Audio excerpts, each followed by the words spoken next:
Good morning, everybody.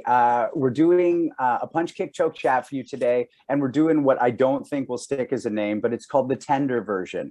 Now, I don't mean tender, gentle, or soft. I mean that punch, kick, choke chat, our hour-and-a-half long show, that's the yacht. And then you have a little boat called a tender, and that gets you into shore real quick. That lets you pop in and check out the town when you're on a big cruise in a way that's really nimble, light, and makes it easy for everybody. And that's what these little pop-off episodes are. So I'm gonna call them tender episodes. I'm not sure Sensei Dofan's gonna love that name, but these are really important for us because we want to keep the drive alive with some of the ideas that come up in the show. So when we're interviewing a guest for an hour and a half, sometimes an idea will come up and we don't really want to spend 40 minutes on it, but we absolutely want to spend 40 minutes on it. But we also want to make sure we honor the life and the broad perspective of our guests. So we have a real treat today.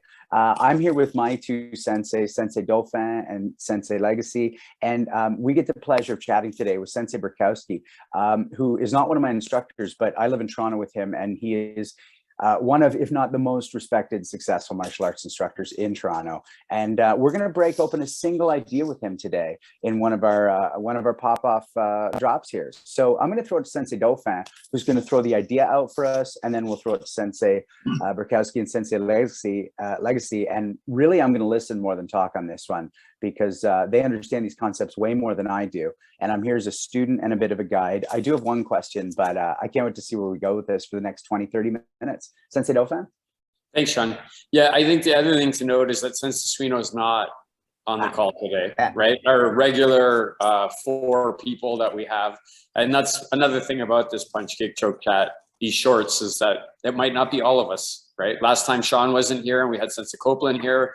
We had a great discussion on rankings and high rankings and what they are.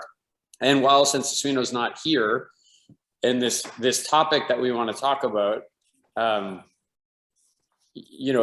topic of, I hope I say it right, Shu-Ha-Ri. I'm not sure if my pronunciation is correct, but while Sensei Suino isn't here, I asked him to provide a couple thoughts on this. And I'm going to use this to frame it up, and then we can get into it.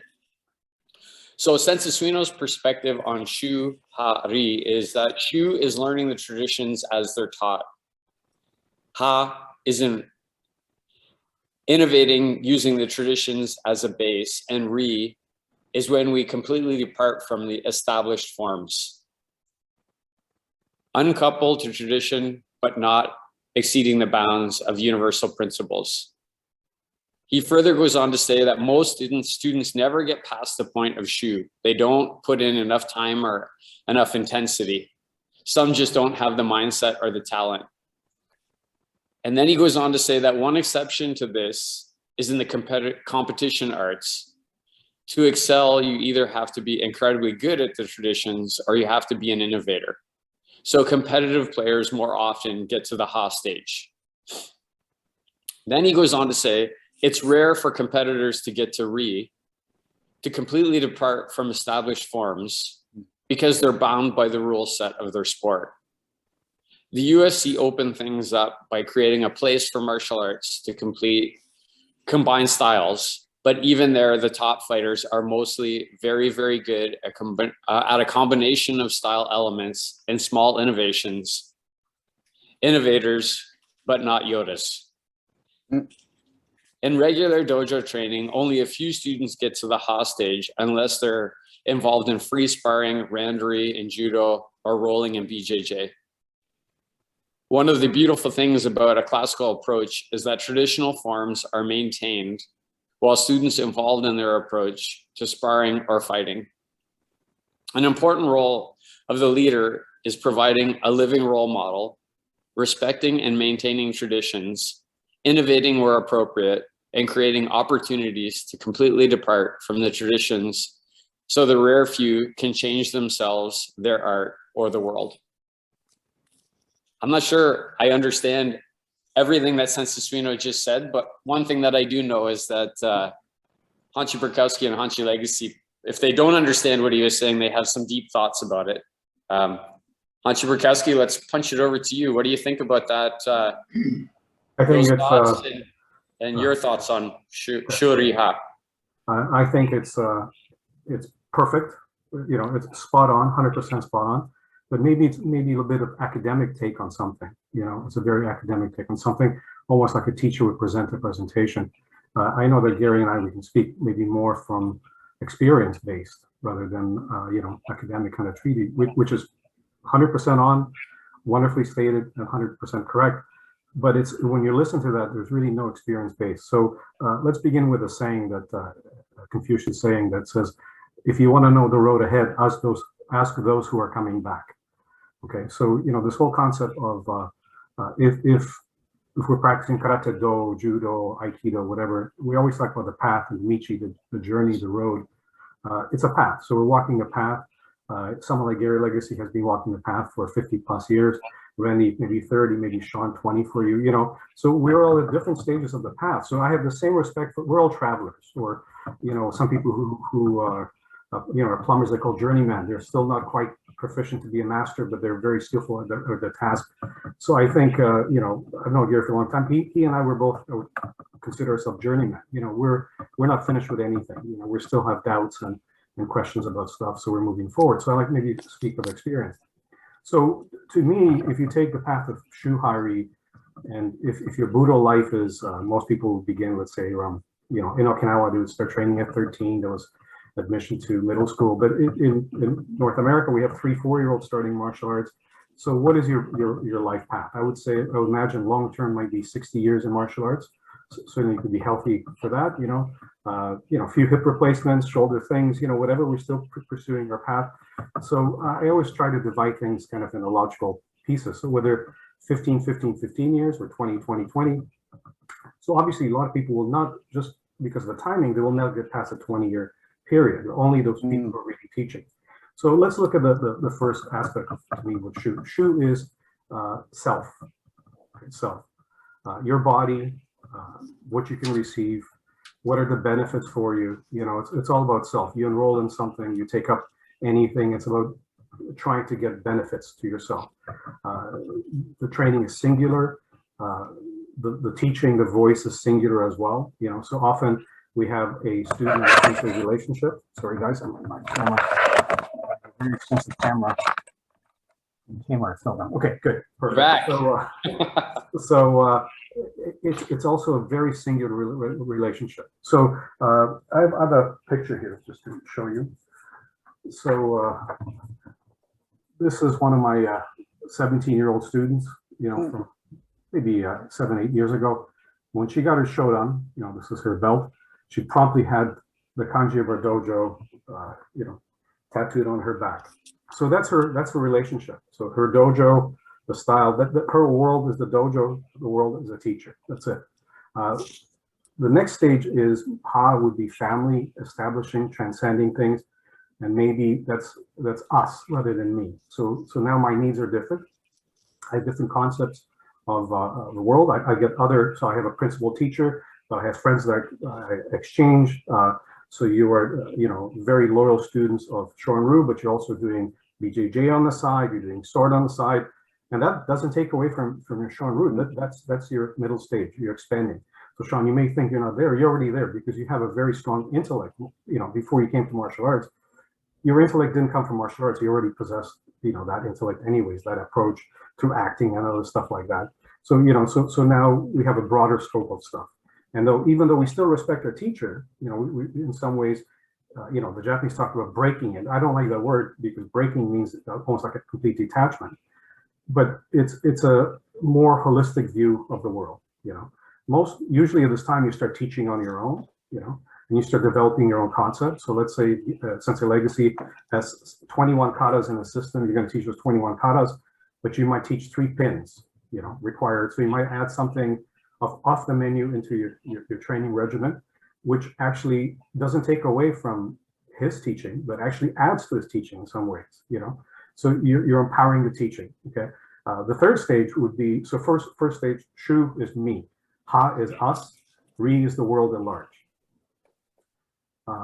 There's a lot of ego involved. So if it's me, I want to be the strongest student. I want to be the most loyal student. I want to be the dojo champion. The middle stage, I want to have the best dojo. So if Legacy Dojos has 15 locations, I want to be the the flagship dojo, and that's a lot of it is ego-based. We're contributing, there's no question you're contributing to the welfare of the organization, but the ego is really personally derived. I'm the heir apparent in some ways. The last stage, Ri, is you don't really care about that. You can have the smallest dojo, you might have 3 students or not have no students at all, and you're practicing purely for the pleasure of the art. Okay, and if there are I'm trying to pick my word here carefully. If there are benefits, if you will, if there's tangible benefits, it's shared widely. It's like an open source thing, right? So it's no longer about promoting legacy Shu-Ha-Ri, because at the beginning, when you're promoting legacy Shu-Ha-Ri, you're promoting yourself. So even though you're promoting your teacher, as long as Peter Urban once said that when you promote somebody, this might be kind of a maybe not a great statement. You make him your slave. Okay, so that means as long as they display your patch and display your certificate on the wall, they're kind of enslaved to your teaching mentality. Okay? So if you take that off, you're free thinking. I don't think that's necessarily 100% this or that. It's not black and white. I don't think, but that's Peter Urban's ideas. As you all know, he had some very radical ideas, which people either loved them or hated him for. But that's one concept of the idea. So as long as you're wearing a patch, so it could be a Shitaru patch, Goju patch, and people are quick to say, I'm the official representative of Meibukan Group in Canada, or I'm this or that. It gives him empowerment, so it's almost like a magical Superman cape they put it on, but also ties them to those people. So you have to be beholden to the teaching and the tradition. So that's the hostage. You're confused whether, it's a plus or a minus by wearing that patch. Ri doesn't really matter what patch you wear, because your thought is far more benevolent, if you will, and it's all about improving the quality of the students. So first, you want to improve yourself. Second, you improve your dojo. Third, you want to improve complete strangers that have no benefit to you. If you're at a seminar or something, you walk by and you fix some white belt, they have no idea who you are, or if somebody's lost, you help them, whatever, even a homeless person outside Tim Hortons looking for a buck, you give them a buck. To me, that's an act of karate. That's an act of karate. It's benevolence, right? So if might is right, what are we doing with that might? I mean, that's the real question of Shu-Ha-Ri, the path of Shu-Ha-Ri. Those stages, ego-based for me, ego-based for us, non-ego-based, improving the quality of the world. So maybe in a kind of wider spectrum, that's what I see really. Yeah. Man, I love that. Before you and I, Sean, start chewing this up, Sensei Legacy, anything jump out at you about Shu-Ha-Ri, what Sensei Suino had to say, what Sensei Borkowski had to say, your own thoughts? Well, Cesar pretty well covered it all. But just in the beginning, just the other day, I was mentioning to somebody, they were wearing a black belt, and the guy said to me, well, I'm only a white belt. I said, well, you know what the significance of that white belt is? What's the difference between you and somebody in the street? And I said to him, you made a commitment. So that's the belonging part, where you want to belong to something. And you have a certain amount of pride when you get your crest on and you wear it, etc. So it's something that you need to belong, to people. That actually happened to me. I was belonged to some other type of groups before, but I was really just looking for something to belong to, something to be proud of, somewhere to learn. So that's what I did, is I took that first step and walked into the dojo. There is more as you go along, when you start getting graded higher and higher, and when you belong to that group, I fail to say, is that you don't just learn from your sensei. If you're in a good classical dojo, whose sensei is always training, like we always see, Hanshi Borkowski is always going different places and learning from the best in the world. We have that. And especially if you belong to a style, it's like it tells you its own story. It probably is always the same, but they tell it in their own way. So it's important that you train you know, as a white belt on with your sensei or your group, because that way you'll get that story that's coming, say, from Shorin-ryu, Shotokan, Goju, Kung Fu, whatever it is. So basically, you know, we are all martial artists are the same inside. Maybe their style is slightly different outside by physical movements, but you need to get in there, and you need to get in there with persons that know the art and whilst that's happening, while you're still in transition, like blue belts, brown belts, black belts, red belts, they're all there by necessity in order to keep that lineage going. If it breaks, then we lose some of the story, and then we have to search it out in a different way.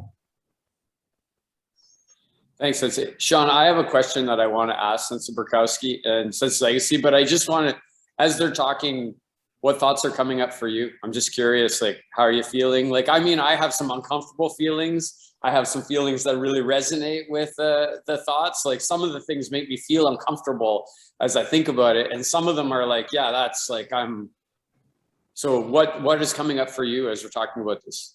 I'll tell you one idea, and I jotted it down, that came up for me. And the languaging slightly different than what Hanshi Borkowski is. So maybe it works, maybe it doesn't, because I'm exploring this idea relatively newly since our Punch, Kick, Choke, Chat full episode with Hanshi Borkowski. I was thinking about it in terms of familial terms. Like when I'm a kid, my parents, everything's about my parents and what they tell me to do. So I'm thinking of that as the Shu. And then the Ha, I call like the 10 years from like age 18 to 28 in my life. And I think I see it in a lot of people's lives where you're like, you're not the boss of me. I'm moving out of the house. I'm figuring out, but it's all a reaction too. So it's still in direct relation to my parents. And then we hit that period in our 30s. And this doesn't negate love for the parents where I'm like, oh, I'm just me. And there's no longer a push-pull.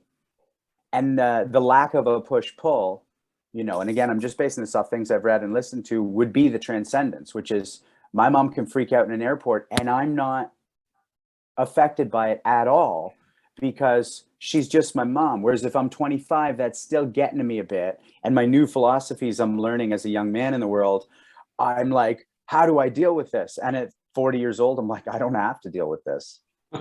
So I think, yeah, I don't know. Does that jive with the big picture, Hanshi Borkowski? Because that's what I get. Very much so. I mean, we're talking about maturity and stuff. And when your mom has a meltdown in the airport, you still love her, right? Yeah. You know, that relation doesn't change. And that's the last stage of is reattachment with your family. You know, there doesn't have to be any kind of overt things, but you go back to your sensei's dojo, and before class you sweep the floor for him, and there's some sort of personal action, of returning back to the source. You're no longer doing sweeping the floor because you're obligated. It's because you left the dojo and gave you the life and existence. You know, and I always tell you can have 500 teachers and 500 professors, but you have one mom, one dad, and one sensei. All together, right? So it's to me, if you're training BJJ, it's like a university course. You took psychotherapy 101, whatever. It doesn't change, your focus, your belief, set of beliefs, things like that.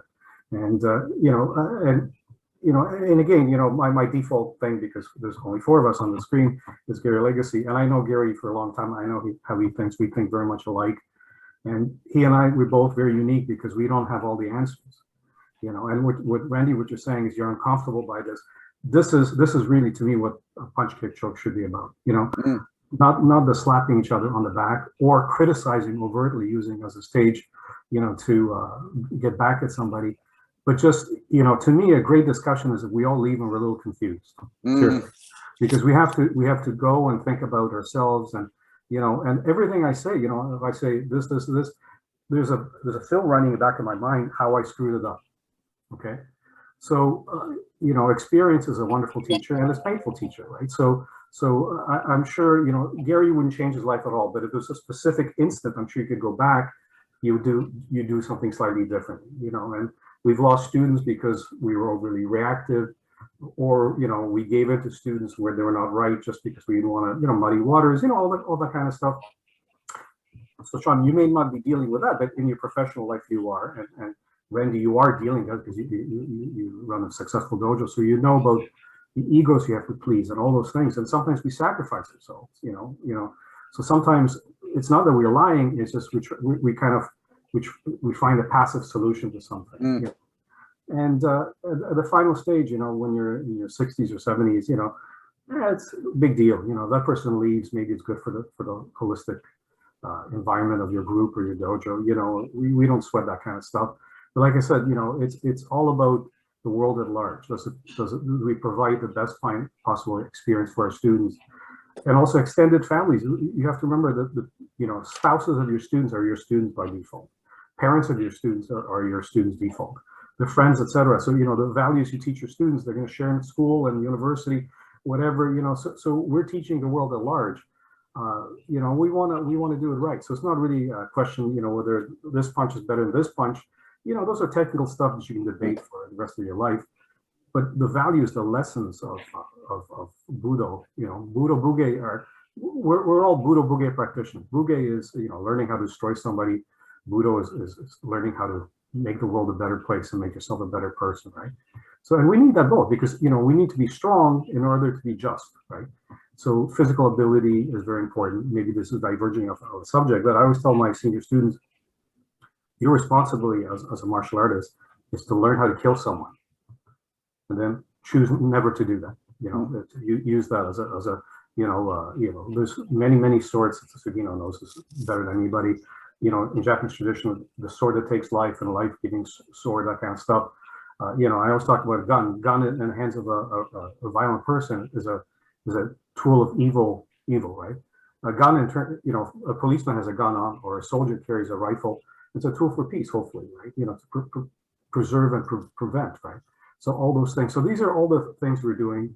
So Shu, we want to develop this thing for ourselves. Ha, development for our group. Ri, development, give them to the world. Open source. Whatever goodness you can create. That's why we're very big on charitable stuff. It's not a ego thing. It's Christmas. We should be doing something beneficial for our students, giving thumbs up that we're cool. We're doing that out of our own heart. If we didn't get one person to like something, we'd still be doing those things, because to me, we want to improve the image of martial arts in the world, so we get more students and we can change the world in a more positive way. But Gary, would you not say that you wrestle with yourself? Would you not say that you are your strongest opponent and critic sometimes? Most certainly, because you're the only guy who knows all your weaknesses. So I sometimes doubt if it's like when I'm receiving these higher dans, you sort of look around because you expect somebody with a higher dan than you are to have some sort of a different type of life or something, but it's all the same. We're all going down the same path. We're all going to go through the same thing. That's why, again, I think it's, in the words of Cezar Borkowski, that you need a good classical teacher. You get guys, you have people who tell you that, well, our style just uses the best things, but there are some lessons that are not taught. That while you're working hard today, you need 30 more years under your belt to realize what you've just learned. So it's a long process. And again, I went to Richard Kim's dojo one time for 10 years because I learned so much killing ability, power from guys like Benny Allen and etc. So I had to learn the other part. I had to balance my thinking with my ability to be able to remain a safe citizen, realizing what the difference is between right and wrong. Because just one little slip of that without the right mindedness, you become a dangerous citizen. So I really have, Cezar knows me very well. My life has changed a lot. I've calmed down quite a bit, and my life is on this path because of martial arts. And I just want to pass on those benefits to someone else. But you know, you have to be trusted. You can't be a big bully out there. You can't make waves. You have to be somebody who's calm and trusted by your students in order for them to stay for that long haul. Thanks, Sensei. Sensei Dauphin, Ripper. Yeah, so my question is, so I really appreciate this stuff. And, you know, Hanshi Borkowski, when I say I'm uncomfortable, it's because I don't feel like I'm necessarily there or I'm just starting to delve into some of the thoughts and feelings about some of these stages of development for myself as a 50-year-old man who's been in karate for 33 years with only one sensei in karate and one sensei in Iaido. But definitely what you say about, I've learned things from you, I've learned things from Hanshi Terry, and I've learned that's been incorporated in. And actually, I feel like sometimes when I learn those things and Sensei Legacy and I are together, he accepts them. And then the whole thing kind of grows even bigger because you share this thing that you brought in, and now you're getting to help your teacher and your organization in the world by expanding the thinking even more. So I say those things, but my question is it's actually to both of you. Sensei Benson and I have not had the opportunity to train as many people through these stages as the two of you. And a question that I would ask is, what advice do you have for instructors, say a new instructor who's just coming in, or an instructor like myself who's been teaching now for 25 years, or maybe an instructor who's been teaching for 50 years and is not getting it? Like how do you help your students get through these stages, and how do you not stifle them or stop their development in or is that you, or is that just them? Well, maybe I'll pick up the question first. I know a little bit about Legacy ShuHaRi group and the NKS group. We're always trying to develop our groups, you know, in terms of developing group. That doesn't mean make it bigger, make it better, you know. So we do, I'm sure you do as well, but we do a lot of instructor training. We have monthly directors classes on different subjects and different topics. And, you know, there's like a Quest event, which we do some physical training. We also take a specific topic and talk about it for about an hour. And also there's a question and answer period with that. So there's a lot of, and I try to ask more questions than just provide answers, you know, so I really want to know what people think, what direction we should be going. So it's a collective effort, you know. So I have a lot of very senior students, and one of them, I just want to mention, Cos Bona. He trained with me yesterday at St. Clair. He has 2 dojos, very successful. He's on many generations of black belts of his own black belt. He got a Shodan in 1980.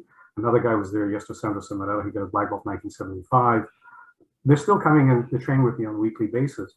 But it's not really for physical training, is that emotional connection. We still want to be connected to each other, you know, the familial feeling. But Cos started probably in mid-50s to do BJJ. He's now a very good brown belt under Jean-Jacques Machado, and you know, travels to the camp in California on a regular basis, attends clinics, and he's pushing 60 years old, you know. And I don't see anything contradictory. In fact, he inspires me. So some of your students, maybe if they go on peripheral and they're doing other stuff, you know, the teacher in the hot stage will be challenged by that in some ways, you know. That they think that, you know, I know everything. Why is this student leaving my dojo? Well, they're not leaving the dojo. You know, you're going to make them leave the dojo if you speak negatively about other martial arts, other teachers, things like that. But, you know, but also there's a mistake made where I become an expert in that field, you know.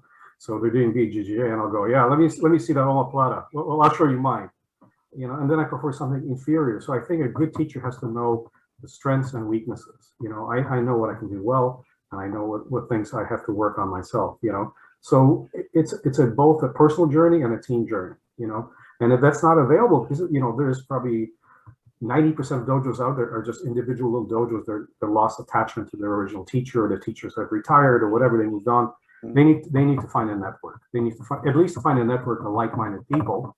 So you train with your friend, you know. So you get together once a month, you show each other something, and then you do your first black belt grading. You invite them to do grading. This is kind of how Gary and I started at the beginning to do a grading. I mean, Bill Hines and I went to do gradings. We don't have enough black belts for the board, so you know, we had a thing called SOCA, Southern Ontario Karate Association, because he did Goju, I did Chito-Ru, but we came together, but we mentally were the same though, right? So even though maybe our techniques were different, mentally we're the same. And I think that's what it is. You have to find a mastermind group of like-minded people that share the same values, not necessarily the same skills or maybe even the same levels, but it's, you know, you need to find a group, a supportive group, you know. But also, like I said, for Gary and stuff, if Gary tells me something negative about what I'm doing, whatever, I don't take that in any way as an insult whatsoever. You know, I would say, why do you not think this is good? You know, and he has to tell me why it's not good. And I'll walk away scratching my head. I may not agree with him. I'll go back, I'll try it. And that's the whole thing is, in martial arts, ego flares up so quickly and people get so angry at somebody just because, you know, they think they should be, you know, the king of everything. And in reality, we're not. We're experts in specific areas. And I always tell my wife, every day I want to know more and more about less and less, you know. There's so many things where I actually have absolutely no interest. And something my wife she says, what do you think about this? And I go, I have no opinion. She goes, how could you not have an opinion, you know? You're an intelligent person. I said, no, I have really no interest in that, you know, but the things I like and know, I want to know everything. I want to eat every piece of information and then try it, you know, all that stuff. So, and within my senior group of, you know, 7, 8 senior people who've been training for 50 years, that passion has bounced back to me daily from those people, you know, and that's really maybe a long-winded answer to saying, get a group, right? Perfect, Hanshi. Anything you would like to add to that? So Stacey, what do you think of that question? How can you help your instructors, people like me, since Benson, or other people, to help their students get through that stage? Or what flaws do you think instructors make?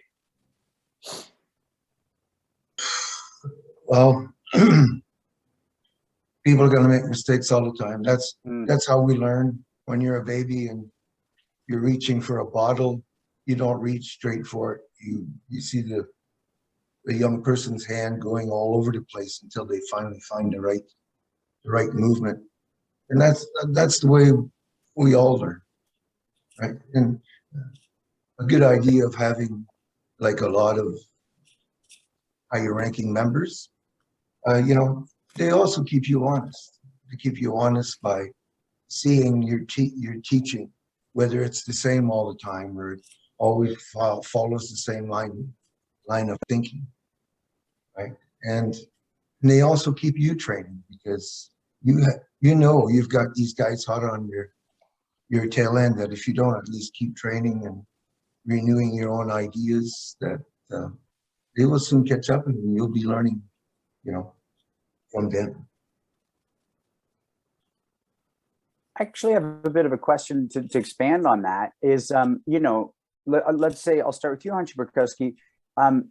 You know, obviously you're living in effectively the Ri stage, and then, but then, you know, you've still got the school, still got the crest, and are still teaching white belts, a system. And how do you balance, let's say, I'm making this up, not really caring, like you personally don't need to just go do what you did as a white belt or what you're offering a white belt, but you need to offer that to them so that you're not trying to teach them esoteric stuff that will never give them a path that will make sense at first. Well, you know, we're all, you know, we're all teachers and students always, right? I mean, we all have the the external face and the internal face. You know, we struggle as human beings. As teachers, we have to be strong and, you know, knowledgeable and you know, show a strong face and, you know, strong method. But I think, you know, ultimately, I don't know if Gary would agree with me. I really think teaching in a long term, after you teach for 30, 40, 50 years, it's really life of service. You know, the term samurai, someone who serves. And I truly believe that I serve my students, you know. So my mission is serving the students, whether providing a clean dojo space when they come in, to teaching techniques, to fixing an 8th guns, you know, 15th bokata, the angle of it. I'm not doing it for myself, I'm doing it for somebody else, for the service, and it's giving back. So being a service and also believing in karma. So every time we repay the kindness to our students, there's positive benefits coming to us as well. You know, I'm a strong believer in karmic, you know, benefits and repercussions. So, you know, and I think really, you know, people talk about Mushin, we're just doing it. So I don't think it's a conscious effort saying today I'm going to be a great teacher, today I'm going to be great students. We simply do what's really necessary of us, and it's, you know, born of no-mindedness, you know, simply doing something for sake of doing it the best we can, you know, providing the best benefits we can.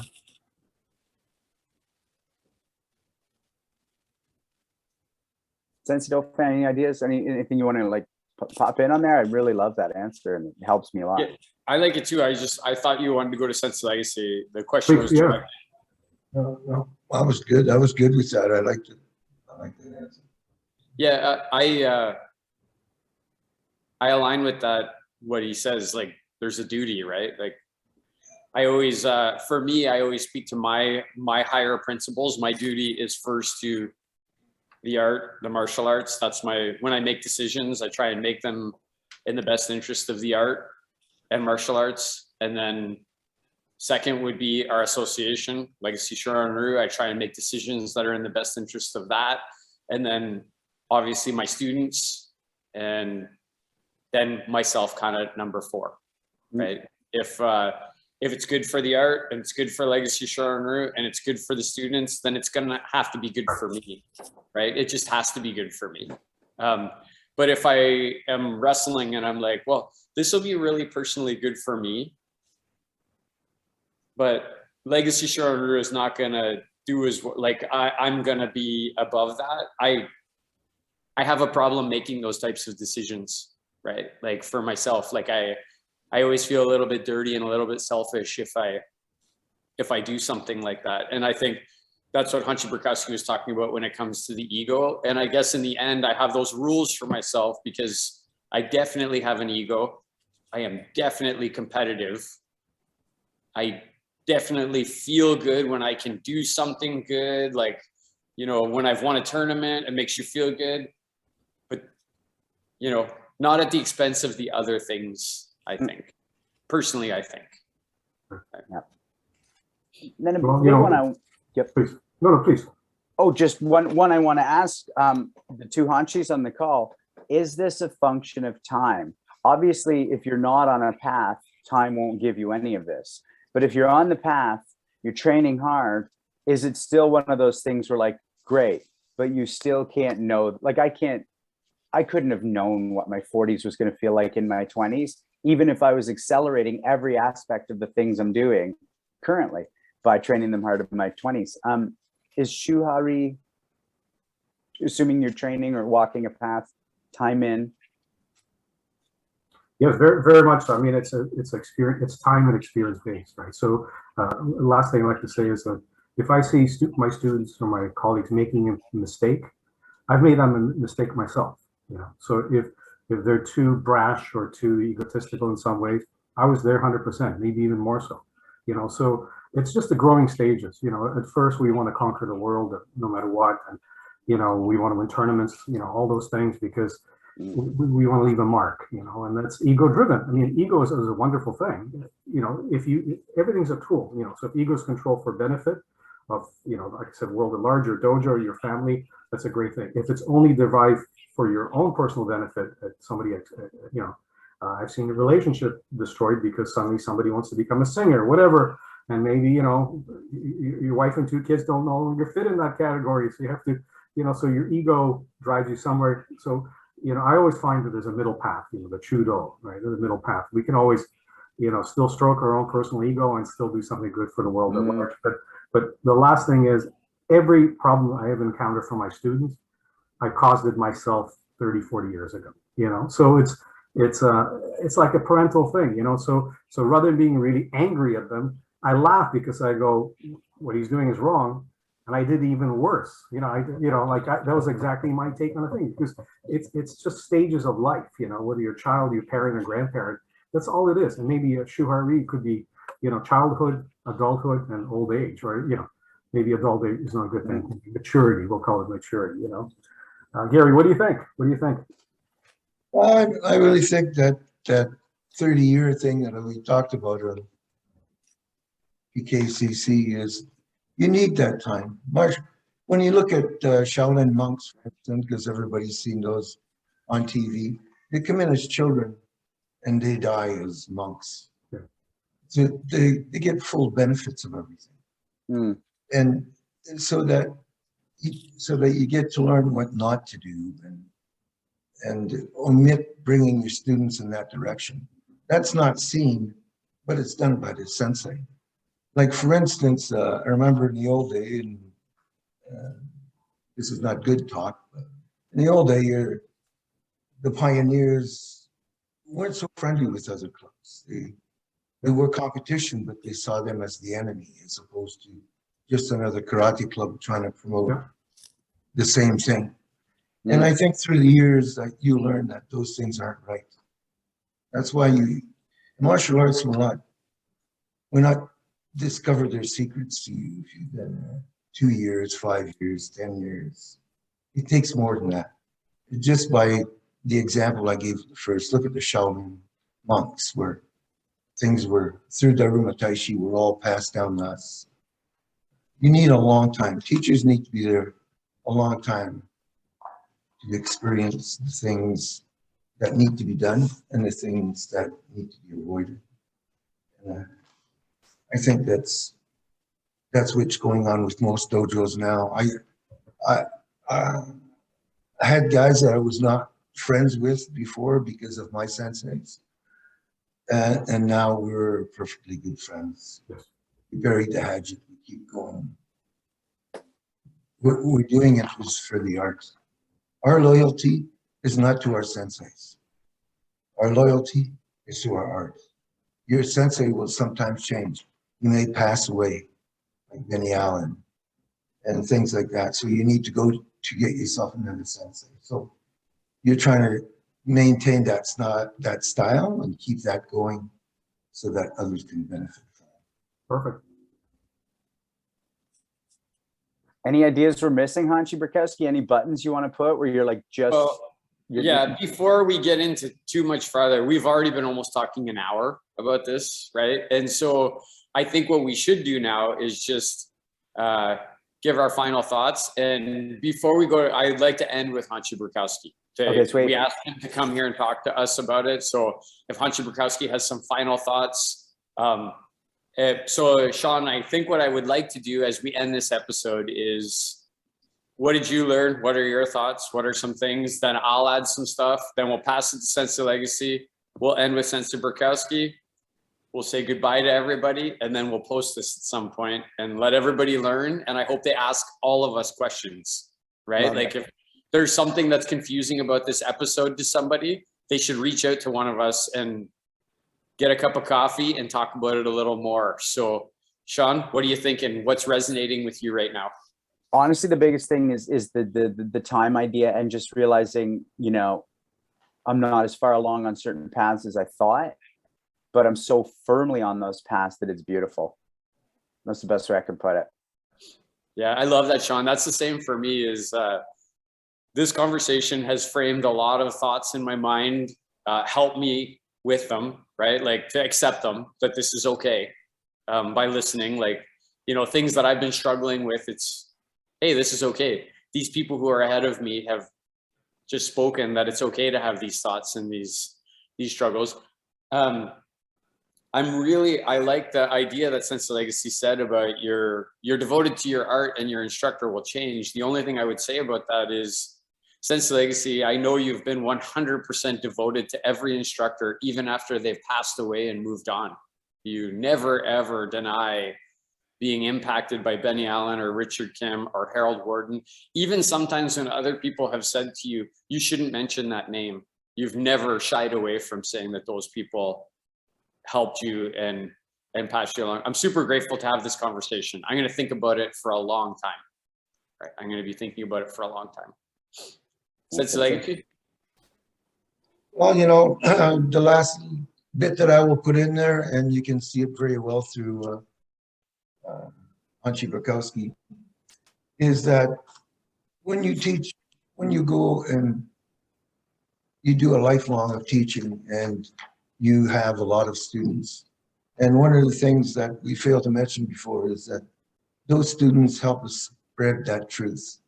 Like Hanshi Borkowski has a fifth load of karate dojos out there trying to promote the right art.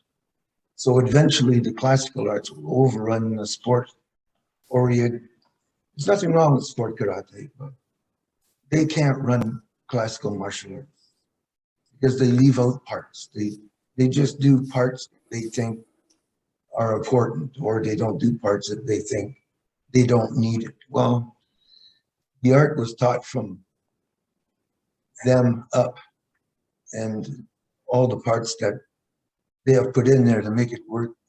So you've gotten this good so far, seem to work. So you just need to train hard, do your best, stick to the truth, and try to pass it on to someone else so they can keep martial arts alive and on the right path.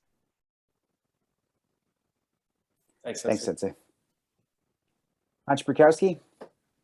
Just one thing, there is no end to education. You know, it doesn't really matter. You know, we all have a senpai-kohai relationship sometimes in a given environment, but ultimately there's always a senpai to us somewhere. You know, there's always somebody who knows something better. They could be 19 years old. They could be much more knowledgeable in the subject, and we have to listen to those people as well. You know, and I think one thing about martial art people, when you become very, very senior, you start to think they know everything, and that's the death of a good teacher. You know? When you know everything, you should retire, I think, because there's no more, you know, how can you teach if you already know everything? You know, but as a teacher, if we're, you know, a good teacher is a good student, you know, always research, study, ask, you know, not necessarily quickly embrace the thought process, but examine it. And sometimes say, okay, I thought about it. No, my way is better, you know, the old way is better, whatever, right? And just what Hanshi Legacy is saying, that traditional path is so essential. You know, Randy, you were talking about UFC from Sensei Suino. You know, UFC became very, UFC is about talent, athleticism. But, you know, a strong work ethic and good basics will beat athleticism any day in the long run. You know, and that's the students we want to create. And the last thing is, you know, in terms of students and stuff, we're not creating super athletes. You know, it's about, I judge somebody's dojo by the average students, you know, by the quality, you know, green belts and the brown belts. They can do good basics. There's a good, you know, feeling of familiar feeling, good respectful feeling. Everybody will have a student who can kick 180 degrees because they could do that when they came in, you know. So we take credit for those students and we say, look what an amazing instructor I am. Look how high they can kick. Well, if they went to 12 other martial arts schools, they would kick quite the same. But it's the 90% of students that would have quit in those schools, and you preserve them and you change their life and you taught them something of value. That's how we gauge the quality of instructor to me. Okay. Amazing. Thanks, Hanshi. Yeah, that's rad. Yeah, what a lesson today. I'm super grateful to have this group of people here talking about this today. Yeah, and I'm looking forward to doing this again on other martial arts topics. If you read this or you're listening to this on YouTube, send one of us a message on a topic you want us to uncrack, and we'll get somebody on here and we'll start uncracking that topic. And please join in for our long form as well. Ask questions, and we have amazing people coming on this show now. And yeah, I want to say thank you to Sensei Legacy, and thanks Sean for providing some time today in a different format. And Hanshi Borkowski, really super grateful to hear your thoughts on this today. It's really my pleasure. You know, for you guys, anything. Gary, anything. You know, if he needs a kidney, maybe the kidney's not a good choice. I'll be down there to see you soon. Oh, I can't wait. Thank you, guys. Have a wonderful day. Thank you, senseis.